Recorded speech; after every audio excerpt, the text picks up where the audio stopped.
guys, खुलुमबाय नोंथांमोनखौ आंनि गुबुन मोनसे गोदान भिडिअ बरनायाव हरनाय थाबाय स' दिनैनि भिडिअआ जाहैबाय दिनैहाय आं नोंथांमोननो ओरैबायदि मोनसे मोजां जिनिसनि बागै खोन्थागोन बेनो जाहैबाय विन्टार सिजनावहाय जोंनि हेयारा बिराद फ्रिजि जायो ड्राइ जायो मानो होनना बुङोबा विन्टार सिजनाव आरो गोरान बारबो बारखायो नालाय स' बिनि थाखायनो गोबाङानो डेन्ड्रफनिबो इश्युस जायो ओमफ्राय बिराद प्रब्लेम माने फेस खालामनांगौ जायो आरोना खानाया गयो आरो लोगोसे गोजां बोथोराव सोरबा हेयार वाश खालामनोबो बायो नालाय स' बेयावनो बेफोरबायदि प्रब्लेमसा बारानिफ्राय बारा जालाङो आरोना स' बेनि थाखायनो आं दिनैहाय नोंथांमोननि सिगाङावहाय मोनसे ओरैबायदि मोजां जिनिसनि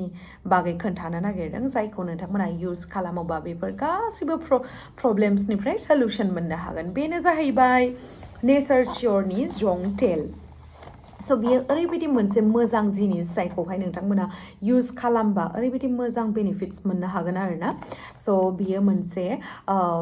अरिजिनेल अइल आरो लोगोसे बियो क्लिनिकेलि एन्ड डार्माटलजिकेलि टेस्टेड स' बेयावहाय जेबो गिनांगौनि बाथ्रायानो गैया आरो लोगोसे बियो एनसाइन्ड हेयार केयार सिक्रेट आरोना स' बेयावहाय मा इनग्रेडियेन्ट्स मोनो आं नोंथांमोननो खोन्थालांसै इनग्रेडियेन्ट्सफोर दङ जेरैहाय हिर'डिन herb of grace onion seed fenugreek seed curry leaves स' सिसेमि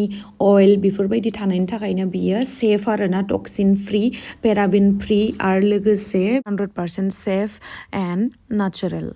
हार्मफुल केमिकेल्स गैया आरो बेयावहाय बिराद मोजां आरो लोगोसे साइन्टिफिक फ्रेग्रेन्स बिदि गैया बिराद मोजां आरो स' बियो ओरैबायदि हेल्प खालामो स' बेयो जंक थेरापिया जोंनि जिथु माइक्र' सार्कुलेसन अफ ब्लाड थायो बेखौहाय प्रमट खालामो आरोना हेल्प खालामो ओमफ्रायहाय डेन्ड्रफ फांगास इनफेक्सन स्काल्पनि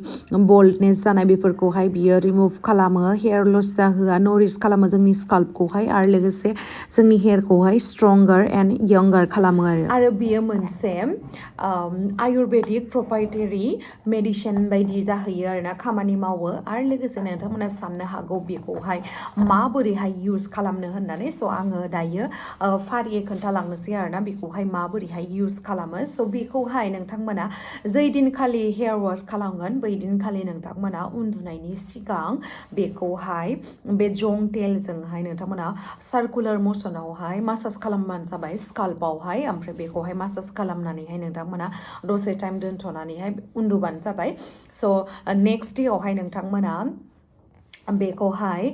फोनखांनानै जिथु हरसे दोनबाय बेनि नेक्स्ट देआवहाय हेयार वाश खालामबानो जाबाय आरो लोगोसे बेनिख्रुइ बांसिन बेनिफिट्स मोननो थाखाय नोंथांमोना बे नेचार श्योरनिनो नोंथांमोना बे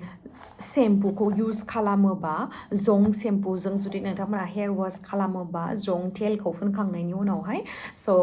बिराद मोजांसिन रिजाल्टखौहाय मोननो हागोन आरो नोंथांमोना डेन्ड्रफनिफ्रायबो बारग'गोन नोंथांमोननि खानाया स्मुथ एन्ड सिल्कि जागोन डेन्ड्रफ फ्रि जागोन फ्रिजि जानाय नङा सिल्कि जागोन स' बिराद मोजां आरो लोगोसे आं गावनो इउज खालामनानै मोननायखायनो नोंथांमोननि सिगाङावहाय आं दायो खोन्थागासिनो आरोना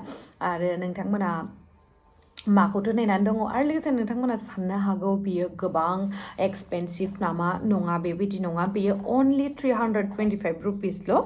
स' एफर्डेबल प्राइसआवनो नोंथांमोना बेखौहाय मोननो हागोन आरोना स' बिराद इजि इउज खालामनायाबो इजि आरो लोगोसे सुनांगौखौबोथ' आं खोन्थाखाबाय नोंथांमोननो स' नोंथांमोना माखौथो नेनानै दङ थाबैनो थांनानै आंनि बे भिडिअनि डिसक्रिपसनावहाय आरो लोगोसे कमेन्ट सेक्सनावहाय पिन आप खालामनानै होनाय दंखायो बे प्रडाक्ट्सनि लिंकखौहाय स' नोंथांमोना थाबैनो थांनानै बायदो आरो लोगोसे इउज खालामदो इउज खालामनानैहाय माबोरैहाय मोनो आंनो खोन्थाहरदो आरो